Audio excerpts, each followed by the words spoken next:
남자의 부동산 투자 홍남자입니다.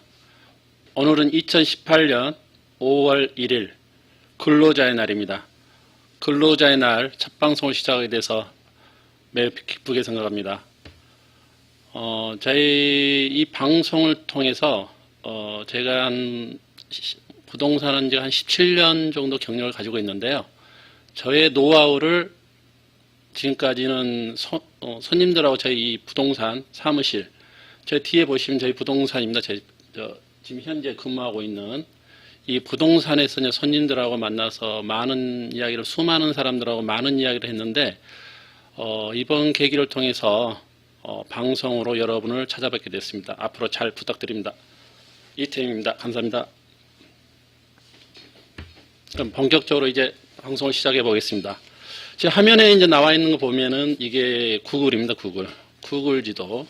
구글 지도에서 우리 한반도를 이야기를 표시한 건데, 우리나라는 한반도, 반도이지만 어떻게 보면 섬이라 보시면, 섬. 여기에 보시면은 이 노란 선, 이게 잘 보이시나요?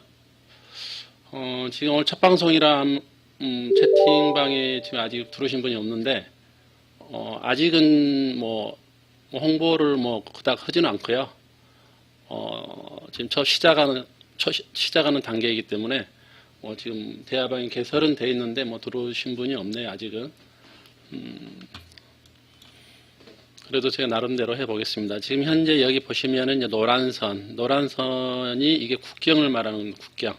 저 위에 보면은 이제 중국하고 북한하고 국경도 또 있죠. 그러면은 실제로 이 국경대에 막아져 있기 때문에 우리나라는 섬이라고 보시면 됩니다. 섬이나 마찬가지라 보시면 되고, 왜 제가 이 첫 화면을 띄웠냐면은, 자, 이게 지구본입니다. 지구본. 부동산. 말 그대로 딱 한정되어 있는, 이걸 갖다 공장에서 만들 수 없는, 동산하고 부동산하고 차이가 뭡니까? 동산은 만들거나 그려내거나 생산이 가능하죠. 생산이. 사람에 의해서 생산이 가능한 물건을 아마 지칭해도 맞는 말일 것 같습니다. 근데 부동산은, 이 지구는 딱 한정되어 있죠. 이걸 늘리거나 더 생산하거나 그럴 수가 없습니다. 그래서 부동산이라는 것은 어떤 희소성, 그게 가장 그 핵심 포인트입니다. 포인트. 그래서 이 부분을 앞으로 이제 구글 이 화면을 자주 제가 활용할 겁니다. 자주. 부동산을 잘 하시려면은 이 지도를 잘 보시지 아셔야 됩니다. 지도.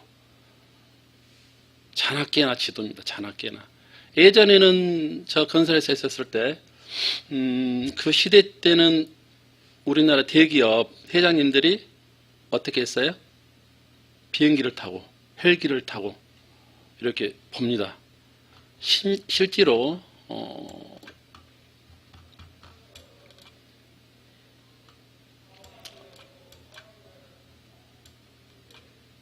우리 이제 어렸을 때 이제 교과에서, 사회교과에서 많이 배웠을 거예요. 우리나라는 뭘로 돼 있다? 거의 산으로 돼 있고 평야가 거의 없다. 실제로 이 지도를 보시더라도 거의 산입니다. 산. 강원도, 경상북도, 경상남도, 백두대간 쪽으로. 그래서 땅이 있다 하면은 조금 전라북도, 여기가 긴제평야인가요? 긴제평야. 그 다음에 평택 주변, 서해안 평택 주변. 그 다음에 이제 서울, 이렇게 지금 돼 있고, 실제로 가용할 수 있는 땅은 그렇게 많은 땅이 없습니다. 여기 보시면 이제 부산 같은 경우도 보시면은 거의 둘러싸여 있죠. 산으로 둘러싸여 있다 보니까 여기 이 인구가, 부산이 지금 몇 만이나요? 한 300만 넘죠? 그리고 이 인구가 여기에서 밀집을 하고 살아야 되기 때문에 자꾸 층수가 올라가고 이 해안가 쪽으로, 해운대 쪽으로 고층 아파트들이 들어오는 경우가 지리적인 한계 때문에 그렇습니다. 그리고 이제 서쪽에 보면은 이제 김해공항인가? 근데 이 공항을 좀 개발하면, 이 땅을 보시면은 평야입니다. 논바다.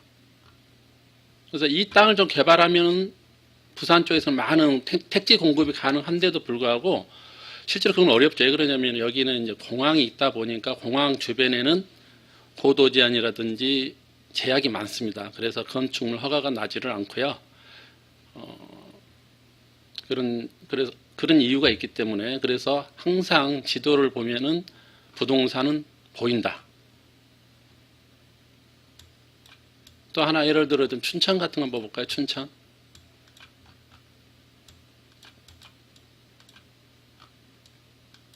춘천 다 보시면 어떤 생각 됩니까? 여기도 섬입니다, 섬. 뺑 돌려서 산으로, 산맥, 아주 높은 산으로 뺑 돌려서 쌓여 있잖아요, 이렇게. 그래서 확장성이 없습니다, 확장성이. 이 도시가 확장성이 없기 때문에 한계에 갇혀 있다는 뜻이죠. 그래서, 죄송합니다. 제가 지금 감기가 걸려가지고요. 약속을 했기 때문에, 오늘 첫 방을 이렇게 시작하는데 아무튼 양해 말씀 부탁드립니다. 예전에 서울에서 춘천까지 아주 먼 거리로 이제 우리가 야외에도 가고 어떤 캠핑 이렇게 가지 않습니까? 뭐죠? MT 가고 그랬었죠. 근데 지금은 어떻게 됩니까? 이제 춘천을 요즘도 가나요? 춘천으로 가기보다는 더 멀리 갈 수 있는 거죠.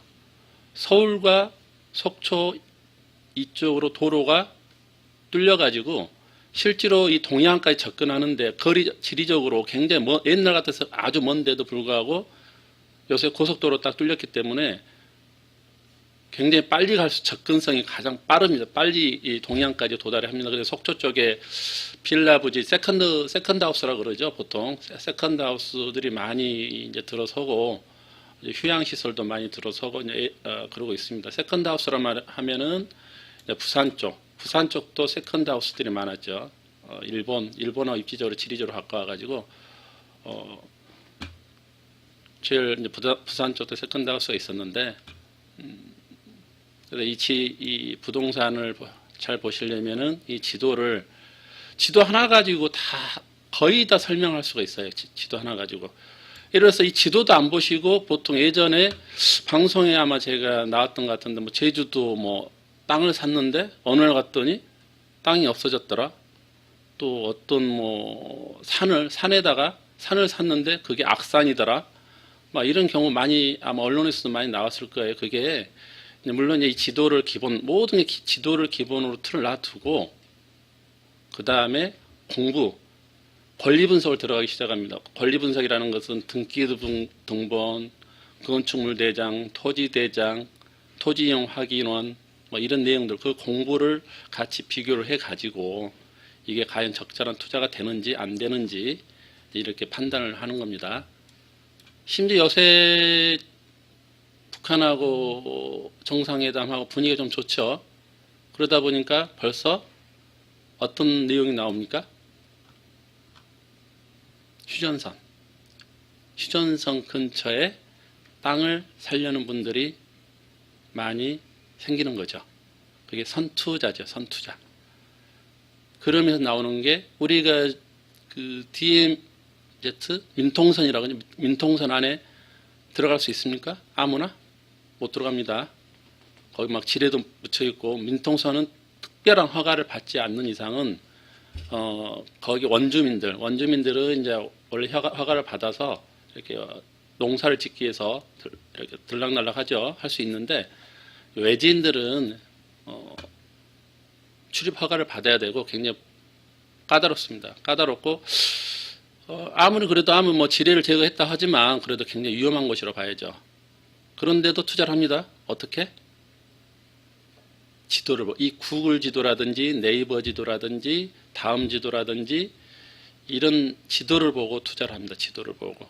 그리고 등기부등본 당연히 번지수가 나와 있으니까 소유자 다 나와 있고 등기부등본 나와 있기 때문에 현장 임장이라고 하죠. 우리가 임장 활동이라고 합니다. 현장 가봐야 되는데 그 부분을 대신해 주는 거죠. 그래서 다시 원위치해 보면은 옛날 회장님들이 땅을 부지를 사러 실무자들이 하고 최종 결정권자가 했을 때 헬기를 타고 다니면서 결정을 합니다. 근데 지금 세상이 많이 좋아졌죠. 굳이 그 비싼 비행기를 타고 갈 필요가 없습니다. 이 지도를 보고 구글 지도라든지 이걸 보고 충분히 투자가 할 수 있습니다. 왜 이걸 제가 자꾸 강조를 하냐면은 지엽적으로 보시면 안 됩니다. 지엽적으로. 큰 숲을 봐야만이 부동산은 성공할 수 있다. 먼저 숲을 본 상태에서 어느 지역을 선정한 다음에 그 다음에 세부적으로 들어가셔야 되겠죠. 그리고 지도를 어떤 분들은 자꾸 고정관념을 하시면 안 돼요. 자, 이게 뒤집어 놓은 겁니다. 뒤집어 놓은 거예요. 어디서? 북측에서 남쪽을 쳐다보고 있는 겁니다. 북측에서 남쪽. 자, 그러면은 벌써 딱 잡히죠? 뭐가 잡힙니까? 이 서울을 중심으로 해서 뭔가가 안 잡힙니까? 제 눈은 바로 잡히는데? 이게 경부고속도로입니다. 경부고속도로. 이게. 이 선이 경부고속도로. 그 다음에 이 선이 서양고속도로로 생각하시면 됩니다. 이 선이 서양고속도로. 이쪽으로 나가는 길. 그 다음에 이 길이 어디입니까? 뭐 지금 현재 이 경부고속도로도 있지만 세종시까지 가는 고속도로가 이 고덕, 강동구 고덕 쪽에서 이 강주를 통해서 이 길로 빠져나갑니다. 그러면은 흔히 하는 말로 서울은 갇혀 있는 곳이에요. 사실은 갇혀 있습니다.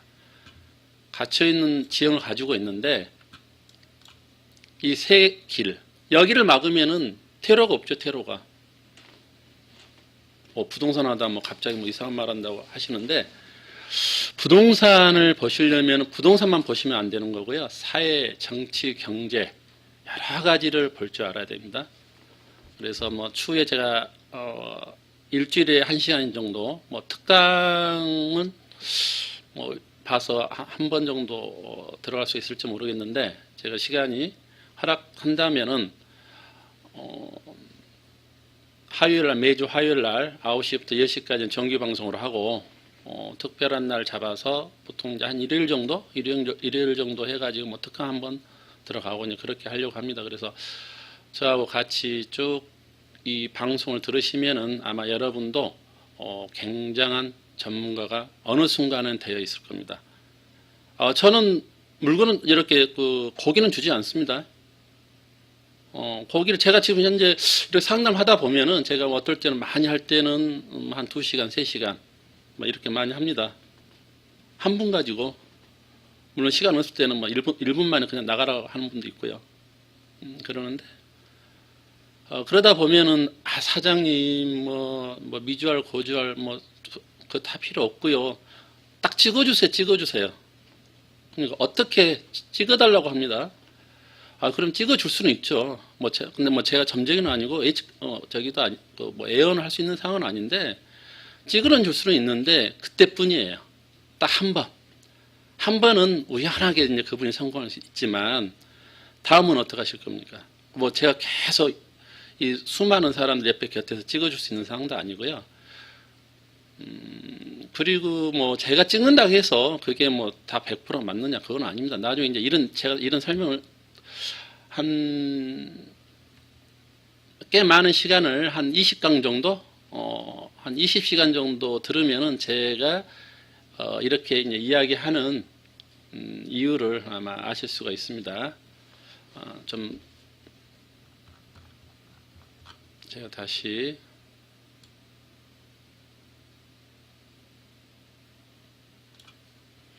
그래서 지금은 이제 이렇게 구글 지도나 네이버나 다음이라든지 이런 지원이 많이 되기 때문에 조금만 관심을 갖는다 하면은 어느 누구도 전문가가 될 수 있다 이렇게 설명을 해드리는 거고 예전에는 이제 이런 정보들이 좀 폐쇄적이고 정보가 한정돼 있었죠. 인터넷 시대가 아니다 보니까 그래서 내용도 알 수도 없을 뿐더러 굉장히 소수만의 정보가 독점이 되어 있는 시절이 있었어요. 예전에 저도 뭐 6, 70년대는 제가 뭐 실무 경험이 없었기 때문에 그때는 어떤 이제 과거에 어떤 학교 다닐 때 이제 배워서 아니면 책이나 이런 쪽으로 배워서 알았던 거고 제가 93년도에 제가 이제 건설회사에 입사를 했기 때문에 93년도부터는 제가 실무죠. 87년부터는 대학교에서 공부를 한 거고, 학부를 공부를 한 거고, 했는데, 초창기에는 정보라는 게 거의 한정돼 있었어요. 그 요새 그 정부가 제가 실제로 우리 업무에서, 현장 업무에서 구청을 간 적도 없고요. 은행을 간 적도 거의 없는 것 같아요. 은행도 요새 다 텔레뱅킹으로 다 하죠. 마찬가지입니다. 부동산도 마찬가지입니다. 부동산도 예전에는 초창기 때는 등기부 한번 떼려면은 등기소 가야 되고 그다음 취득세 등록세 내려면 또 소유권 이전할 때 말입니다. 소유권 이전할 때 또 가서 세무과 구청 세무과 가가지고 세금계산 끊어다가 또 은행 가가지고 등기소 이렇게 굉장히 이제 복잡했죠. 근데 요새는 어느 정도냐면은 취득세도 그 카드로 납부합니다. 카드로도 카드로 다 납부도 하고요. 실제로 여기서 등기부 등본은 인터넷으로 뗄 수 있고요. 민원 24시 들어가 보면은 토지대장, 건축물대장, 토지이용 확인은 다 뗄 수 있어요. 거의 지적도 다 뗄 수 있기 때문에 이 PC만 있으면 됩니다. PC만 있으면은 거의 이 권리 분석에 필요한 서류라든지 그리고 또 흔히 하는 말로 그렇잖아요. 무슨 우리 그 포털 사이트 저기에 또 물어봐라.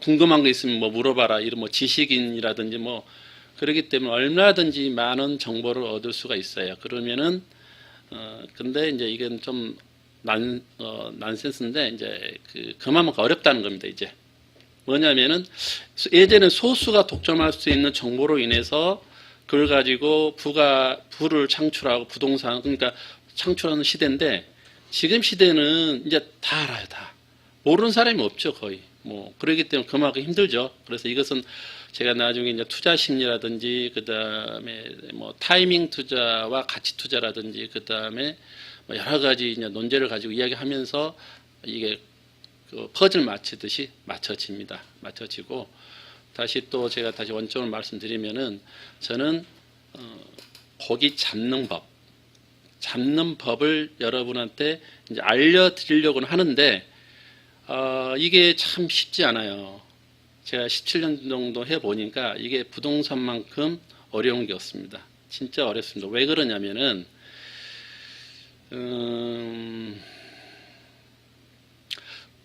어떤 의사 선생님은 어떻게 해요?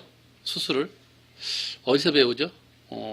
그래도 이제 애과 본과 해가지고 인턴 이런 과정을 거친 다음에 이제 외과 선생님 같은 경우 수술 경험을 해서 배운 대로 보통 수술을 하시죠.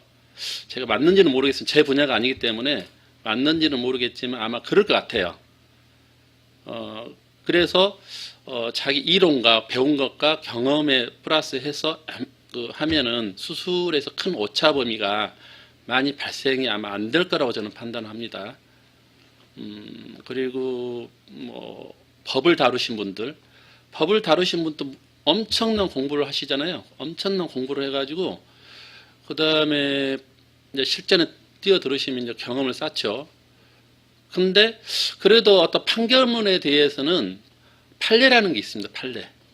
그래서 좀 더 찾아보고 판례 그 다음에 형량 기준이라는 게 있습니다. 그래서 형량도 어느 정도 예측하고요. 그 다음에 이제 하죠. 그래서 물론 이제 변수는 있지만 그래도 그닥 아주 변수가 많지는 않습니다. 그래도 어느 정도 예측해요. 예측이 됩니다. 이 사람이 폭력을 했다. 그럼 저 사람 초범이고 뭐하고 하면은 그래 좀 몇 년 아니면 집행유예 그 다음에 이렇게 예측들을 하시는 것 같더라고요. 그리고 또 그게 거의 벗어나지는 않습니다. 벗어나지는 않는 것 같고. 근데 가장 어려운 게 투자의 세계입니다. 투자 세계. 그러니까 여기서 제가 방송하는 저기는 부동산 투자입니다. 내가 하면 투자하고 남이 하면 투기죠. 그렇게 보통 간단하게 설명하면은 내가 하면 투자, 제가 하면은 투기. 좀 그런 표현을 쓴 것 같은데 글씨도 그 차이도 안 나는데 그냥 부동산을 떼자고요. 그냥 떼버리고 그냥 투자. 투자의 세계는 굉장히 여러 가지죠. 우리가 투자의 세계는 부동산이 될 수도 있고, 사업도 투자죠. 어떻게 보면 사업도 투자죠. 사업했는데 다 성공한다는 보장도 없고요. 그 다음에 어떤 사람들은 한 10번 실패하고 한 번 성공하고 이런 분도 있고, 그 다음에 또 이야기하면은 예를 들어서 우리나라 큰 회사 SS전자 이런 회사도 예전에 반도체 그 부분을 그 시대에 아주 모험을 걸고 이게 그 수많은 돈을 투자를 해가지고 성공할지 못할지 이런 부분도 있고, 크게 이제 거기까지 좀 벗어나서 그냥 우리가 일반인들이 투자를 한다 하면은 가장 기본적인 게 주식 투자, 부동산 투자 또 있습니까? 저는 예전에 한번 딱 주식에 대한 경험이 한 번 딱 있습니다. 아주 쓰라린 납품인데, 부동산을 한 사람이 이제 부동산 투자만 하면 되는데 자기 분야만 하면 되거든. 자기 분야만. 근데 그 내가 알지 못한 분야를 이렇게 내가 투자를 해가지고 아주 한번 크게 말아먹었습니다. 거의 제가 그 사실을 저희 그 애엄마한테 한 2년 뒤에 알렸어요. 2년 뒤에 실패한 사실을. 2년 동안 얼마나 힘들었겠어요. 그래서 제가 딱 그 말 꺼냈을 때 저 이혼당할 줄 알았어요. 근데 이제 애엄마가 저한테 당신이 번 돈 당신이 까먹었는데 내가 뭐라 할 거야. 알아서 쿨하게 넘겨주더라고요. 그래서 그런 경험이 있었는데 좀 억울해요. 저는 사실은. 조금 왜 억울하다 표현을 쓰냐면은 제가 투자를 잘못했느냐, 지나는 거 보니까 그렇게 잘못한 것 같지 않아요. 제 투자 방법이, 투자의 행태가 언제냐, 2008년도 리먼 사태 터지기, 2008년도죠. 2008년도 리먼 사태 터지기, 그때 제 기억에 3개월 전인가 아마 했던 것 같아요. 그것도 간단합니다. 이제 제가 방송이라 하지만 거의 제가 했던 경험에서 기본이 된 내용들이 많이 나옵니다.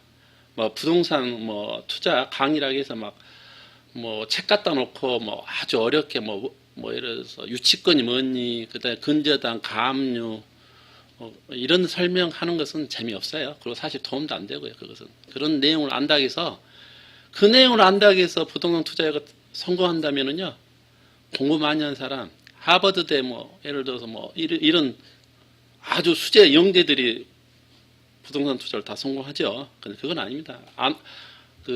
아는 건 아는 거고, 적절하게 내가 알고 있는 지식과 나의 경험, 그 다음에 나의 직관력은 나중에 제가 따로서 설명해 드리겠지만, 직관력은 나중에 본인 스스로 그 직관력이 생깁니다. 그래서 여러 가지 짬뽕돼서 그게 결정이 되는 거예요.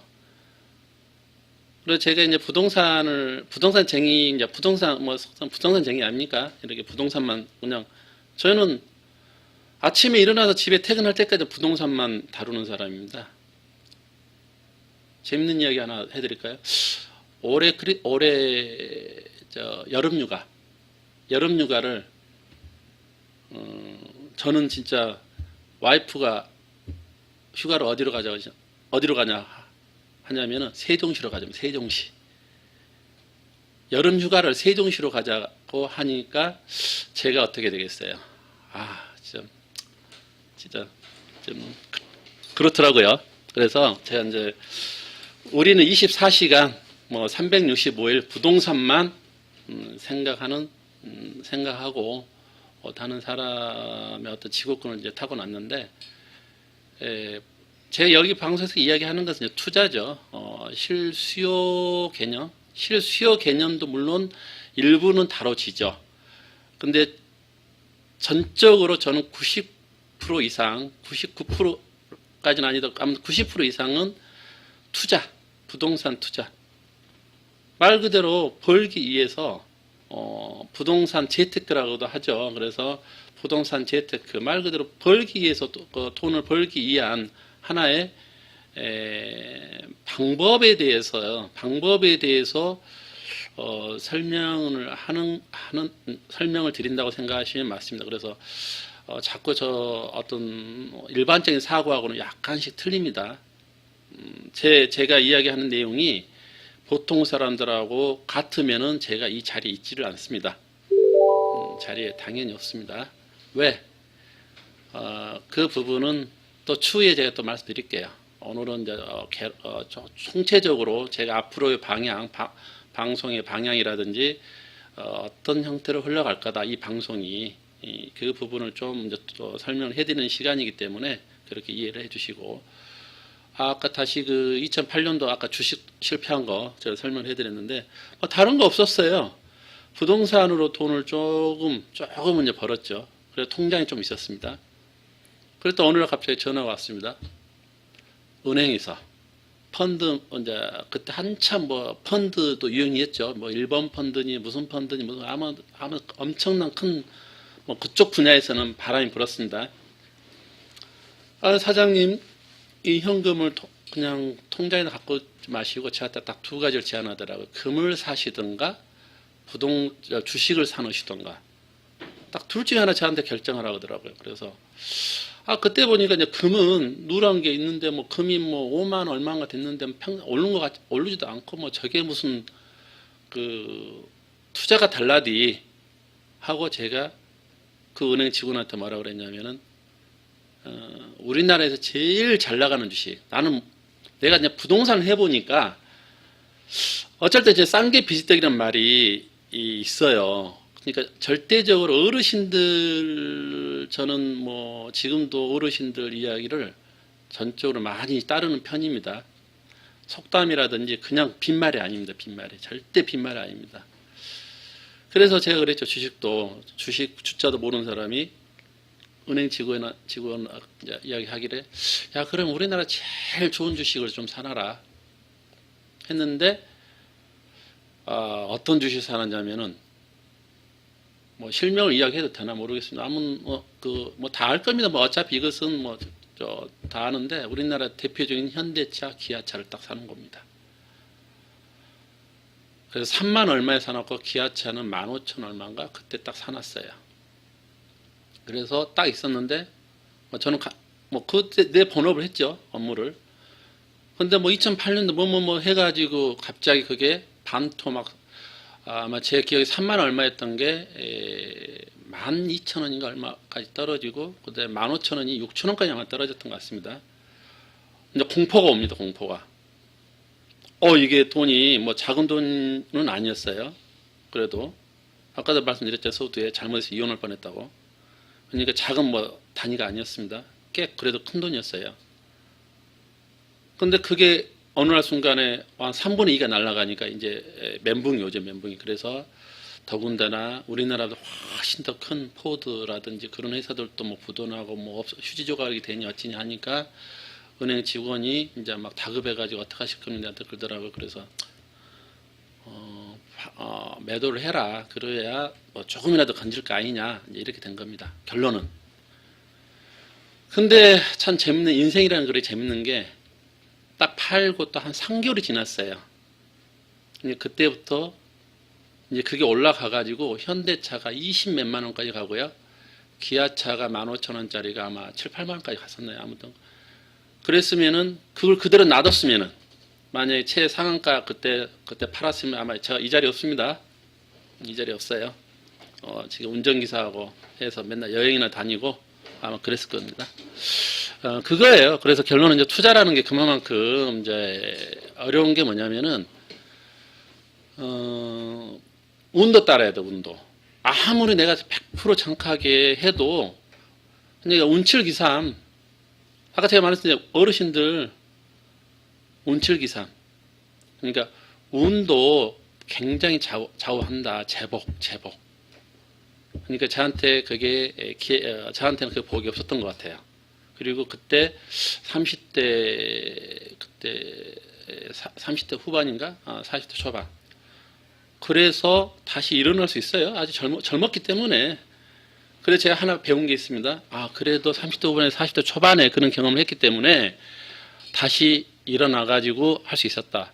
근데 만약 그때 큰 돈을 벌었으면은 아마 거기에 헤어나지를 못하고 결국에는 그 큰 돈을 나중에 제가 늙었을 때 50대 60대 때 만약에 그걸 가지고 잘못 투자해가지고 그게 또 예전같이 3번 있었어요. 97년도 IMF 사태 아시죠 여러분? 그 다음에 주식시장에서는 그 다음에 그 미국 그 센터 그 폭파 그 비행기가 가서 박은 거 그때 그게 9.11 테러인가요? 그거. 그 다음에 또 2008년도. 그래서 이렇게 아무리 내가 잘 투자하고 아무리 내가 최선의 선택을 했다 하더라도 우발 변수에 약하단 말이에요. 투자라는 것은. 투자라는 것은 우발 변수. 그래서 항상 어르신들이 여유 자금을 가지고 해라. 그래서 5대 5로 그래서 항상 여유 자금을 가지고 해라. 근데 그것은 진짜로 여유 있는 사람이나 하는 소리지 대다수의 90% 서민들은 여유가 없어요. 여유가 없다 보니까 마음이 바쁘죠. 마음이 바쁘다 보니까 그게 조금 베팅을 좀 조금만 뭔가가 한다면은 투자해가지고 성과가 있다면은 또 베팅을 하는 겁니다. 이렇게 자꾸.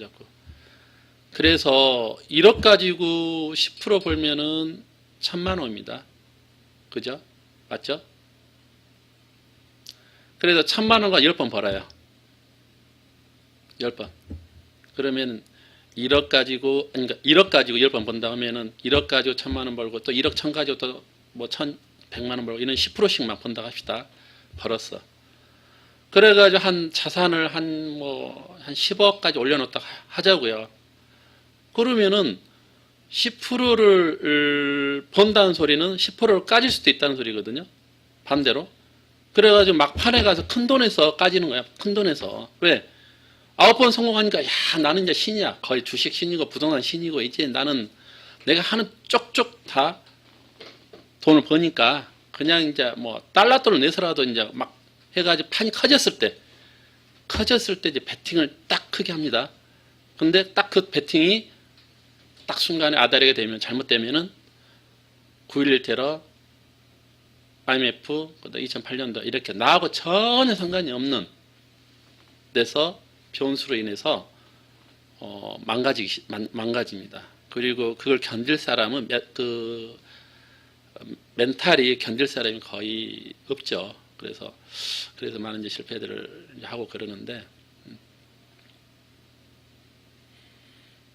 제가 이제 이제 보니까 제가 자기소개도 안 했네. 자기소개도 지금 현재 오늘 저기 그 지도 하나 펴놓고 딸랑 지도 하나 펴놓고 자기소개도 안 하고 지금 벌써 30분이나 흘렀습니다.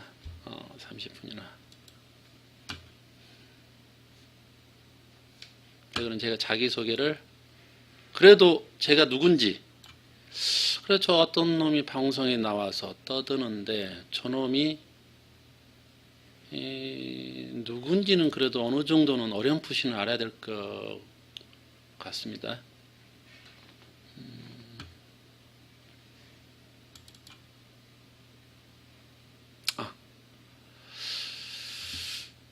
좀 확대를 해야 되나요? 잘 보이실 것 같은데. 복남자의 부동산 투자입니다. 닉네임은 제가 복남자라고 했고, 이제 성명은 이태민입니다. 이제 앞으로는 이제 제 실명보다는 이제 복남자로, 저도 좀 이제 복남자, 복남자로 이제 지칭을 이제 불러주시면 좋겠고요. 그 다음에 또 적어보라 그냥 해서 그냥 자격증 이제 건축 뭐 대학교 나왔으니까 뭐 따라 하더라고요. 사실 이것 때문에 또 93년도에 그때는 뭐 오라는 데가 많이 있었습니다. 물론 뭐 제가 잘나서가 아니고요. 시대가 그때는 뭐 대충 공부해도 뭐 대학교 나와가지고 대충 자격증 따고 하면은 막 대기업체에서 서로 오라고 할 정도였습니다. 뭐 제가 다시 말씀드리면 제가 잘난 게 아니고요. 저희 그 학교 요새 졸업식 좀 우중충하죠. 그 뭐 100명이다, 학과에서 100명이다 그러면은 뭐 취업한 사람이 거의 없잖아요. 거의 없죠. 뭐 제가 좀 아무튼 거의 없습니다. 없는 것 같아요. 근데 저 때만 돼도 저희가 한 120명 학부가 그 당시에 한 120명 정도 됐었는데 거의 한 100명 정도는 졸업식 때 2월달. 저도 가을학 그러니까 졸업이 2월 20 며칠 날인가 했었는데 아마 최종 확정은 10월 달에 확정이 돼가지고 먼저 회사를 다녔습니다. 회사를 이제 그 OJT라 해가지고 직무교육이라 해가지고 뭐 한 달간 또 OJT 받고 뭐 하고 회사를 다니다가 졸업식에 얼굴만 삐끔 비치고 다시 갔습니다. 그러면 그때는 거의 다 이제 축제 분위기, 진짜 축제 분위기, 여기는 다 취업을 했기 때문에, 거의 다 취업을 했기 때문에, 지금 뭐 이제 이 방송을 보시는 뭐 20대, 30대 분들은, 무슨 소리 하는 거예요, 저 아저씨 지금. 그러시겠지만, 진짜, 그 시대가 그렇습니다, 시대가. 물론 저희 선배들은 뭐 대학교 뭐 안 나오신 분도 또 잘 했습니다. 그 당시에는 상고 공부를 많이 이제 가신 것 같더라고요. 이제 비율로 놓고 보면은, 비율로. 뭐 군대에서 그 사람들이 뭐 훨씬 못하는, 그게 아니에요. 그런 뜻이 아니고, 뭐 대학교 자체가 거의 몇 개 없었으니까, 또 환경이 뭐 많이는 안 갔어요. 뭐 저 때만 해도 4년제, 전국에 있는 4년제 진학률이 아마 20%가 안 됐던 걸로 제가 기억을 하고 있습니다. 지금은 꽤 높죠. 지금은 꽤 높습니다. 근데 그때는 아무튼 진학률이 왜 그러냐면 지금 한 35만이나요? 신생아 태어나는 수가. 근데 우리 때만 아마 그때는 아마 70만이 넘었을 거예요.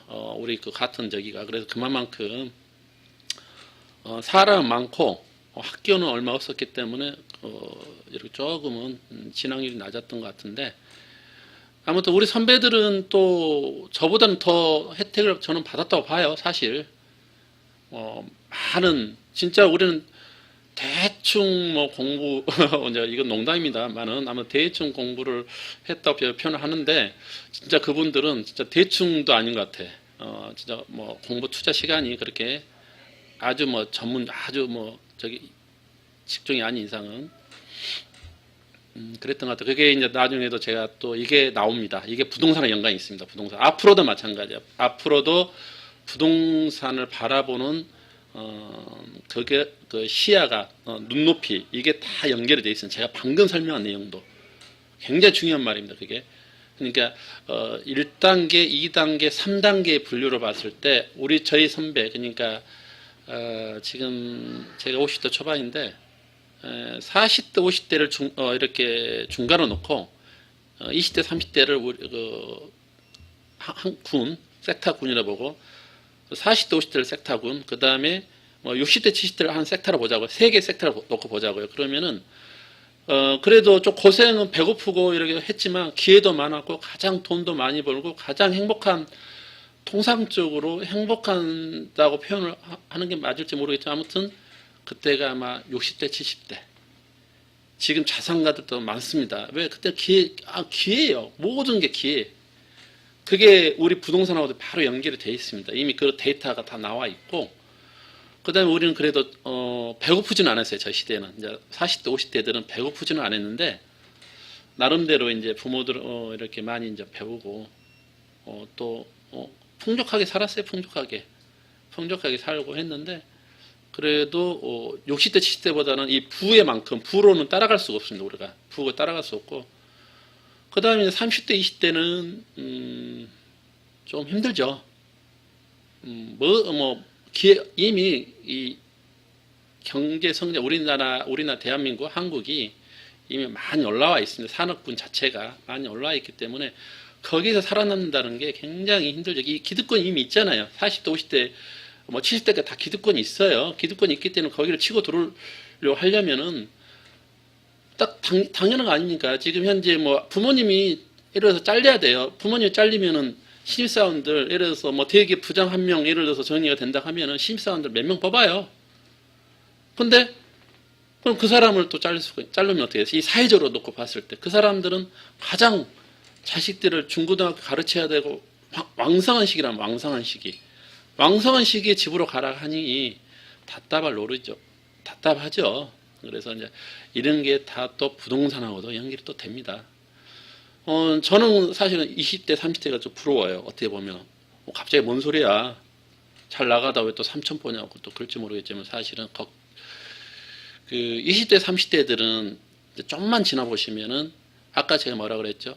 60대, 70대, 특히 7, 80대, 이분 60대, 70대 이 자산가들, 기득권 자산가들한테 어떻게 됩니까? 한 사람이 가지고 있는 재산이 증여가 되거나 상속이 되거나 그렇게 됩니다.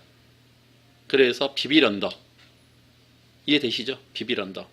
그래서 이 100억 있다. 어떤 자산가 100억이 자식이 5명이다. 그럼 20억씩 똑같이 이래서 법률상 똑같이 n분의 1, n빵 하면은 그 사람은 어느 날 갑자기 20억이 확 들어오는 거예요. 훅 들어오는 거예요. 훅 들어와.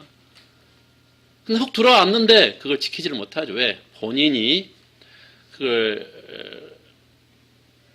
이렇게 뼈빠지게, 속된 말로 뼈빠지게 일해서 번 돈이 아니기 때문에 흥청망청 쓸 확률도 좀 있긴 해요. 근데 그래도 흥청망청 쓰더라도 제발 좀 나도 좀 받아봤으면 그러시죠? 나도 좀 받아봤으면. 그래서 부의 대물림이 우리나라도 이제 진행이 됩니다. 앞으로는. 그래서 벌써 이제 금수저, 음수저, 흑수저 뭐 이런 게 나오죠. 그죠? 근데 여기 방송 들으신 분 중에 이제 금수저도 있을 거고, 흑수저도 있을 거고, 뭐 여러 수저들이 많이 있을 겁니다. 근데 절대 기죽지 마십시오. 뭐 흑수저라고 해서 기죽을 실 필요도 없고요. 뭐 금수저라고 해서 폰질 필요도 없습니다. 저도 이제 50대 초반이기 때문에 좀 살아봤어요. 보니까 그게 과연 이제 금수저가 지켜질지 아니면 흑수저가 계속 흑수저 남을지 그거는 두고 봐야 돼요. 20대, 30대 여러분, 특히나 20대, 30대 분들은 아직도 굉장히 동적인 삶을 살 수 있는 그게 굉장히 많은 기회와 어떤 그런 부분들이 스쳐 지나갈 겁니다. 그래서 이제 금수저분들은 이제 자산 관리를 잘 하셔야 될 거고, 흑수저분들은 어떻게 해서 빨리 내가 목돈을 마련해 가지고 빨리 내가 뭐 비빌 언덕이 없으니까 저 거짓말 아닙니다. 저 93년도 딱 결혼 시작할 때 300만 원. 뭐 지금은 그래도 300만 원 가지고 시작했어요. 1,700만 원 전세를 얻는데 300만 원 가지고 시작했습니다. 그리고 회사 대기업에 다니고로 또 대출도 좀 해주더라고요. 그리고 와이프가 또 뭐 혼수를 사오는 게 아니고 현금으로 가져와 가지고 좀 보태고 해가지고 제가 첫 신혼집을 찾으러 다닌 적이 있습니다. 어디냐, 강진구 경마장, 지금도 있나 모르겠네요. 거기 지하방도 한번 알아보러 다니고 막 그랬던 기억이 나네요. 아무튼 300만 원 가지고 시작해가지고 어찌됐든 지금 이 자리에 와 있는데 제가 다시 이제 뭐 좀 구체적으로 좀 설명을 해드리면은 이제 자격증은 그래서 건축기사 자격증을 따게 됐고요. 그 다음에 이제 공인중개사는 제가 이제 건설회사에 있었는데 와이프가 이제 전업주부였어요. 전업주부. 집에 있으니까 좀 심심하다 해야 되나? 그래서 공인중개 자격증을 딴대요. 그래? 한번 따봐라. 그렇게 해서 계기가 됐는데 진짜 땄어요. 공인중개 자격증을 따가지고 2000년도에 부동산 사무실 출근을 합니다. 이 스토리가 이제 제가 잠깐 설명해 드리는 겁니다. 그래서 근데 이제 제가 회사 다니다가 일요일 되면 그때는 이제 5일째 근무라는 게 없었어요. 5일째 근무 있었으면 저 회사 그만 안 됐을 거예요 아마. 이렇게 좋은 세상이 있더라고요. 5일째 근무 빨간 날 다 쉬지 뭐 요새는 아주 뭐 반틈이라고 반틈은 쉬는 것 같아요. 근데 그 노가대라는 게 그래요. 노가대가 죄송합니다. 노가대란 말씀은 안 되나요? 아무튼 그 건설 회사가 빡세요. 돈은 많이 받습니다. 돈은 위험수당 뭐 자격증 수당 해가지고 아무튼 많이 돈은 잘 벌어요. 근데 너무 빡세 일이 또 험하고 굉장히 그런 있었는데 일요일만 되니까 와이프 부동산 직원으로 일하니까 한번 구경을 갔죠. 근데 이게 재밌는 겁니다. 부동산이 내 적성에 아주 또 맞는 것 같고. 왜 그러냐면은 저는 이제 건축을 전공 도시계획이라든지 부전공을 해가지고 도시계획이라든지 뭐 이런 걸 또 배우지 않습니까? 그래서 부동산 쪽 보니까 이 건축을 관련된 사람이 없어요. 무슨 뜻이냐면은 우리 건축을 전공한 사람들은 건축사, 기술사, 시공회사 직원이라든지 이렇게 그다음에 그때 당시 LH공사, 한국전력공사, SH공사 이렇게 해가지고 거의 그쪽 분야에 있기 때문에 전문직으로서의 있기 때문에 밖으로 흘러나올 일이, 그러니까 밖이라는 것은 그 건축에 관련된 일을 벗어나서 다른 외부로 전업을 한 경우가 거의 없습니다. 거의. 지금도 마찬가지. 제가 지금 70, 80대 초부터 20대까지 우리 선후배 관계들이 한 134명 정도 있는 것 같아요. 134명 있는 저희 학교 이제 스터디 그룹에 이제 한 1년당 한 두세 명밖에 배출을 안 하는데 통틀어서 지금 통틀어서 뭐 20대부터 후반부터 80대 초반까지가 134명인데 사이드로 건축을 벗어나 약간 사이드로 나간 사람은 딱 저 한 명하고 아마 제 후배 중 한 명 정도밖에 없는 것 같아요. 거의 다 아직 현업이 있습니다. 건축 쪽에. 그러다 보니까 부동산에 와서 이제 부동산 사람들한테 물어보니까 이제 중개하신 분들이 막 물어봐요. 저한테. 건설회사 다니시죠? 그러니까 뭐 건축 허가가 어떻고 용적률이 어떻고 건폐율이 뭐고 그다음에 사선자 일조권 동간거리 막 이런 걸 물어보는 거예요. 그 상가를 이렇게 분양을 받아 상가를 이렇게 임대라도 해야 되는데 뭐 FC 방식, FC가 뭐냐, FC 후에 저 방식이 뭔지 중앙급, 이게 이제 갑자기 그 부동산 그쪽에 뭐 약간의 이제 상담소가 된 거예요. 상담소. 일요일만 되면은 상담소. 지금도 현업에 보시면 공인중개사를 하신 분들 중에 과거 자료들을 보시면은 거의 이제 은행 쪽에 계신 분도 좀 많고요. 은행 쪽도 많고, 직종군이 다양해요. 굉장히 다양한데, 아무튼 건설회사 출신, 공인중개사는 조금 제가 많이는 못 봤습니다. 현업에. 물론 이제, 부동산 개발회사라든지 컨설팅이라든지 이제 이쪽은 많이 이제 계실 수가 있어요. 근데 이제 부동산 공인중개사라는 것은 이제 중개행위거든. 중개행위가 이제 주 목적인데 중개행, 매매, 전세, 월세 이제 이런 중개행위 적인데 그래서 저도 이제 와이프가 자격증 땄겠다. 그래? 나도 한번 해보자. 그래가지고 우연찮게 또 공인중개사 땄습니다. 회사 다니면서 야간에 이제 해서 어떻게 했든 해가지고 아니다. 죄송합니다. 그때 자격증 그때 딴 게 아니고 일단은 부동산은 현업에 이제 사표를 쓰고 2000년대 나왔어요. 그래서 부동산 취업을 한 겁니다. 월급도 없어요. 월급도 없고 그냥 일 배운다고 완전히 이제 초짜니까 뭐 해가지고 이제 바닥 생활부터 한 거죠. 상가 뭐 월세부터 맞추기로 다니고 뭐 이렇게 다녔습니다. 그래서 하다 보니까 이게 그래도 라이센스가 필요하지 않겠느냐 해서 한 1년 정도 했나요? 하다가 제가 중개사를 자격증을 따가지고 다시 이제 오픈을 제가 이제 오너가 된 거죠. 대표가 그렇게 됐고. 자, 자격증 이제 그래서 이제 그런 또 자꾸 넘어가네. 그렇게 된 거고. 아까 제가 서대 말한 저는 이제 건축공학 전공했고요. 93년부터 2000년까지 이제 제가 대기업 건설회사에 근무를 했습니다. 그래서 우리나라에 아주 대표적인 건물들이 있습니다. 거기에 몇 개 있어요. 그래서 아주 제가 자부할 정도로 한 건물도 있고요.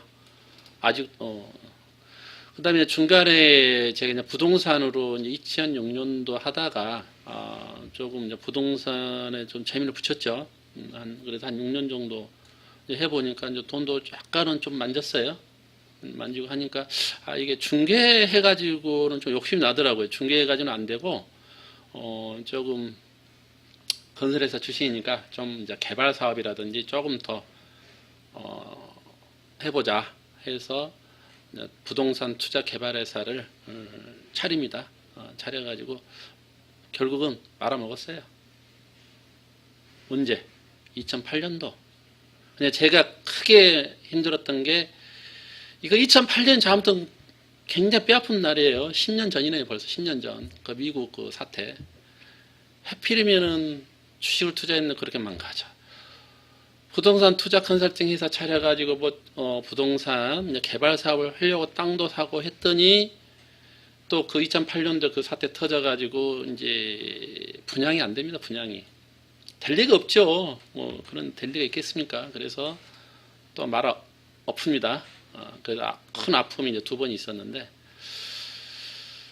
그리고 다시 이제 부동산을 복귀하죠. 복귀해서 뭐 밑에 써놨는데 제가 한 부동산 경영 한 17년 정도 한 것 같아요. 얼추 한 16년에서 17년 정도 한 것 같습니다. 그 사이에 이제 저는 이제 제가 있는 곳은 이제 강서구입니다. 저 현재 마곡 백두부동산에서 돼 있잖아요. 그러니까 마곡이 뭐 여러분이 아시다시피 가장 핫한 곳, 가장 핫한 우리나라의 마곡 어디 판교, 그죠? 강남은 말할 게 없고요. 강남을 벗어난 지역에서 가장 핫한 판교 마곡에 중에서 마곡에 있습니다. 이쪽 동네 마곡에서 거의 있었죠.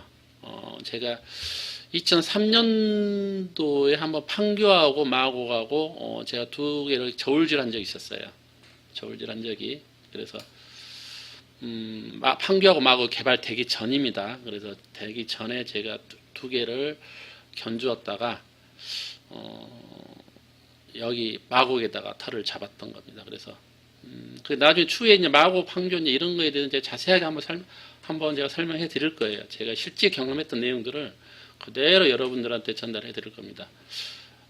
그래서 이제 그걸 나중에 참조하시면 될 것 같고, 그리고 요즘 뭐 지금 조금 이제 부동산이 많이 이제 좀 조용해졌죠. 최근 가장 핫한 곳 누가 뭐래도 마곡 판교인 것 같아요. 거기에서 제가 마곡에서 이제 있으면서 방화 6구역이라는 데가 어디냐면은 이제 마곡 지구와 거의 붙어 있습니다. 나중에 충분히 아시겠지만 거기가 이제 재개발은 아니고요. 단독주택 재건축 현장인데 단독주택 재건축 현장에 그 추진위원회에 제가 이제 자문위원으로 좀 활동을 했었습니다. 그리고 현재는 이제 마곡 백두부동산을 운영하고 있습니다. 이 정도로 제가 설명해 드리고,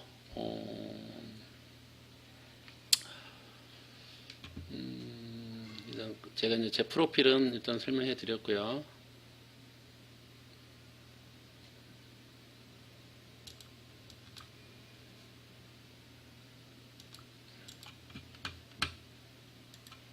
다시 구글로 돌아왔습니다. 구글로. 이 구글이 재밌습니다. 구글이 가장 그래도 이 기본은 이 지도를 잘 볼 줄 알아야 돼요. 부동산으로 성공하시려면은 이 지도를 보는 방법을 먼저 깨우치는 게 가장 먼저 답입니다. 저는 그렇게 생각해요. 누가 뭐라 해도.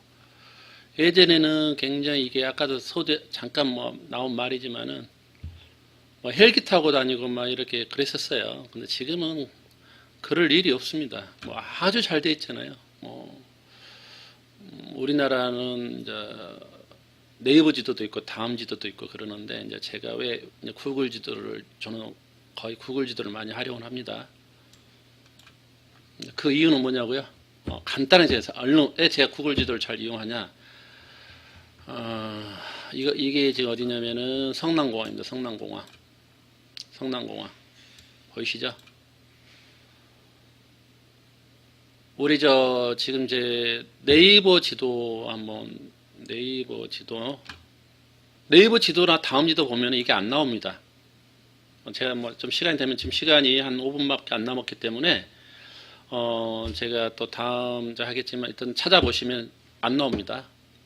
그다음 좀 중요 시설들은 안 나옵니다. 이게 뭐냐면은 이게 그 무시무시한 뭐죠? 이게 무슨 안기부인가? 국정원인가 안기부인가? 저 자세히는 모르겠는데 아무튼 좀 아무튼 근데 이것도 안 나옵니다. 우리나라 지도 보면은 안 나와요. 정보 제공이 안 되고 있습니다. 왜 제가 이걸 이야기를 하냐면은 자요. 여기가 핫한 어디입니까? 잠실이죠. 잠실. 그러면은 이 잠실인데 이게 항로가 어떻게 됩니까? 항로가 비행기 항로. 예전에 그 잠실 롯데타워 때는 문제가 많이 됐었죠. 한참 문제가 됐던 거 다 기억하실 거 생각하고. 그러면은 어느 지역을 잘 모르는데 어떤 임장 활동을 해야 돼. 임장 활동. 임장 활동이라는 것은 가서 현장 가서 뭐 보고 이렇게 파악하는 건 임장 활동을 해야 되는데 임장은 직접 가서 하는 경우도 있지만 이렇게 이제 요새 제공이 잘 돼 있잖아요. 기술들이 좋아가지고 이렇게 항공 사진으로 임장 활동하는 겁니다. 그 성남 재개발지 보시면 재개발지 아주 그냥 죽여주죠. 보십시오. 이 옛날 구시가지 기가 막힙니다. 기가 막히죠. 나중에 이것도 제가 한번 또 다뤄줄 겁니다. 이거 다뤄져. 이것은 개발하려면은 이해관계가 너무 복잡하죠. 너무 진짜 자 예를 들어서 뭐 이게 이제 산이지만 이게 논이라 합시다. 뭐 평야. 그럼 여기는 개발이 딱 쉽습니다. 그냥 수용하시면 돼요. 수용하고 이해관계는 없어요. 이해관계는 거의. 그러니까 편하죠. 어떤 수용 방식, 옛날에 개발 방식 여러 가지 방식이 있는데 여기 우리는 사유권, 그러니까 어떤 개인의 사유권을 인정하는 나라지 않습니까? 그래서 이걸 개발하려면 이해관계인이 너무 복잡해요. 그래서 이게 그렇죠. 그래서 뭐 예전에 이걸 진짜로 헬기 타고 이게 이런 게 제공이 안 됐을 때는 아마 대기업 사장님들은 땅 사러 갈 때 실제로 사례입니다. 저도 이제 건설회사 출신이니까 뭐 예전에 그 내용들 선배들 때 많이 들어보죠. 땅 사러 갈 때 헬기 타고 가가지고 막 사러 다니고 막 그랬어요.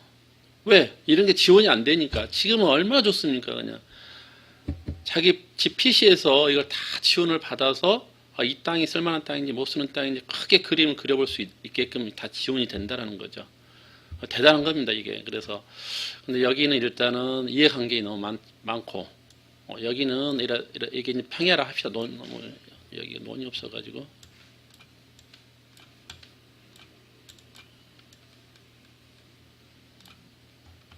여기 있네요. 자, 어때요? 이런 땅 그냥 수용해가지고 뭐 이해관계 몇 명 안 됩니다. 그리고 지작물이 없기 때문에 우리는 방식이 여러 가지인데 뭐 개발 방식은 여러 가지입니다. 근데 이제 보통 수용 방식을 많이 쓰죠. 수용 방식을 환지 방식은 잘 안 씁니다. 이해관계가 복잡하고 그래서 이제 수용 방식을 강제 수용 방식을 많이 쓰는데 쉬워요. 이렇게 농 같은 경우는. 근데 이렇게 도시 다시 어디로 갔어요? 어디로 갔나? 이런 데를 어떻게 수용할 수 있겠습니까? 이해관계가 너무 많아서 수용할 수가 없습니다. 이런 데는. 그래서 이런 데는 이제 재건축, 재개발 이런 방식을 많이 쓰죠. 개발할 때.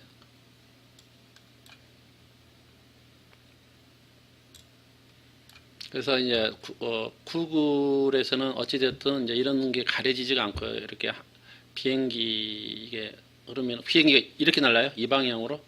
이게 화살표 보이나요? 이게 손바닥 보이나요? 동서방향으로 날라요? 활주로 이렇게 있으면은 남북 방향으로 날라요. 비행기가. 그러면은 고도 제한은 영향이 있는 게 측면으로 있어요? 이면으로 있어요? 경추고도 무슨 고도 막 있어요. 저희가 그쪽 전문 분야가 아니기 때문에 제가 뭐 세부적으로 모르지만 그래서 비행기는 이 방향으로 이렇게 나르겠죠. 그래서 이 잠실 동네가 문제됐던 거 아닙니까? 그래서 롯데타워인가 그때 인허가할 때도 뭐 바꾸고 막 그랬죠. 그래서 이제 부동산에 관심 있는 분들은 이 네이버나 다음지도 제한되어 있는 정보보다 이 구글은 제한이 좀 없어요. 그래서 구글 지도를 많이 활용하시는 게 좋습니다. 구글 지도를. 또 더군다나 구글이 세 개를 다 지원을 해줍니다. 세 개를. 그래서 제가 예전에 제 아시는 분이 아마 10년 전에 부동산을 투자하신다고 해서 국제전을 하는데 막 이야기를 해요. 이사장 이거 사야 돼 말아야 돼 막 하면서 해가지고 한 기억이 나요. 그래서 어디냐면은 그게 나오려나 아마 심천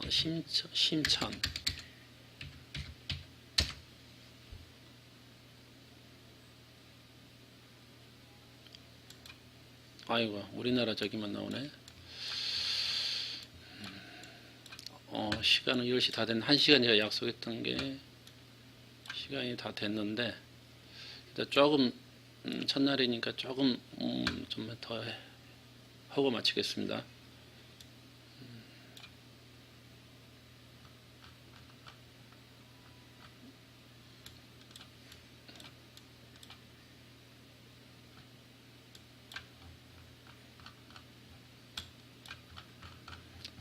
일단 그 시간이 없는 관계로 제가 일단은 저기 여기가 중국 어디 시내 같아요.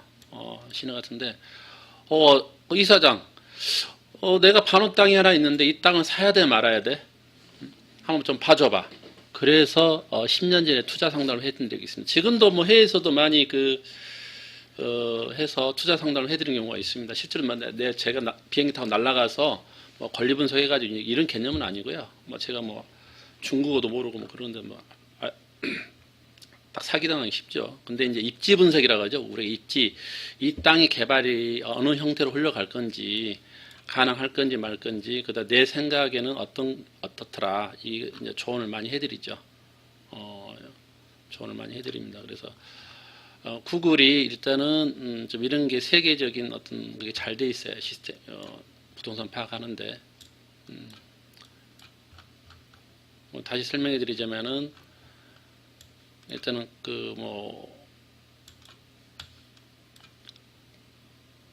우리나라 사이트보다는 그래도 조금 그래도 오픈 마인드예요. 많이 오픈이 돼 있기 때문에 그러면 아까 다시 언론으로 돌아와서 왜 이게 중요하냐? 저희는 뭐 어느 지역을 가더라도 이걸 딱 보면 압니다. 이게 이거 고도제한 있구나. 고도제한. 수평고도 뭐 이렇게 있습니다. 항공보에 보면은 45도 뭐 이렇게 해가지고 몇 킬로 이내는 어떻게 다 있으면 비행기가 뜨고 내리고 있으면 사고 나면 안 되니까 그런 게 있어요. 그러면 건축물이 올라갈까요? 못 올라갈까요? 암만 해도 규제를 또 많이 받죠. 저희 주변이 김포공항입니다. 김포공항. 제 주변이. 그럼 여기 같은 경우는 김포공항인데 이 김포공항 하나 때문에 이 일대 이 넓은 면적 이게 몇만 평인지 제가 모르겠지만 아마 얼추 잡아서 한 3천만 명 덜 나나요? 이 3천만 평이 이 땅이 개발 이 공항 하나 때문에 규제가 많이 돼 있어요. 그래서 실제로 제가 어디가 있냐면은 이 마곡역 여기 이 자리입니다. 저희 사무실이. 여기에도 고도 제한이 있어요. 고도 제한. 그래서 여기 우리 동네는 15층 이상 못 짓습니다. 그래서 고도 제한 완화를 시키려고 무진장에 지금 노력을 하고 있는데 제가 지금 17년 됐잖아요. 아마 17년 전부터 아마 이거 고도 제한을 아무튼 이것 때문에 했던 것 같아요. 아무튼 지겨울 정도로 지금. 왜 그러냐면 이게 이카오 규정, 그러니까 우리나라 마음대로 푸는 게 아니에요. 국제항공기구에서 이게 규정이 있습니다. 그래서 거기에서 이걸 풀어줘야 이게 원축고도 뭐 표면고도 뭐 이렇게 해가지고 완화를 시키는. 그래서 우리 강서구 이 마곡주 여기는 50 몇 메다 돼요. 57m 그래가지고 보통 평균적으로 15층 이상 못 짓습니다. 근데 이것도 지금 완화시키려고 하고 있습니다. 그래서 이 항로가 여기가 이 김포공항인데 이 김포 이쪽하고 뜨고 내리는 이렇게 뜨고 내리는 게 아니잖아요. 그래서 목동 쪽에서 뜨고 내리고 뭐 이렇게 합니다. 김포 쪽으로. 그래서 이 활주로 방향으로. 그래서 신정동, 목동 이런 데가 이제 좀 제한을 좀 받고 김포 쪽도 마찬가지로 그러죠. 그래서 똑같습니다. 성남공항은 이제 민항공항은 아니고 이제 군사공항이라고 그러죠. 여기가 맞을 겁니다. 군사공항. 그리고 아주 뭐 정부 뭐 어떤 저기 하신 분들만 뜨고 내리고 하는 걸로 알고 있는데 제가. 그래서 여기는 잠시 이쪽 이 동네가 조금은 규제를 받는다 봐야 되겠죠. 굉장히 중요한 말입니다. 제가 이런 내용들이 굉장히 중요합니다. 나중에 이제 우리가 그 사업, 그 동네가 개발이 되느냐 안 되느냐, 용적률이 올라가느냐 못 올라가느냐 이런 거. 그리고 그 대신 이제 그럼 사실 그렇잖아요. 이걸 갖다가 어떤 규제를 받고 있으면 또 인센티브도 줘야 되거든요. 사실은 또 인센티브를 줘야 되는데 그런 부분들이 원활치 않으면은 굉장히 약간 이제 같은 적인데 좀 손실이 사업성이 좀 안 나오는 경우도 있고 막 그래요. 같은 지역인데도 불구하고. 그래서 제가 부동산 하는 부동산 관심이 있다. 그러신 분들은 되도록이면 이 지도를 잘 볼 줄 알아야 되고, 그 다음에 이게 뭘 말하는 건지, 뭘 뜻하는 건지 이 지도에서 금방 한번 체크를 하실 줄 아셔야 돼요. 그래야 부동산으로 돈을 벌 수 있습니다. 돈을.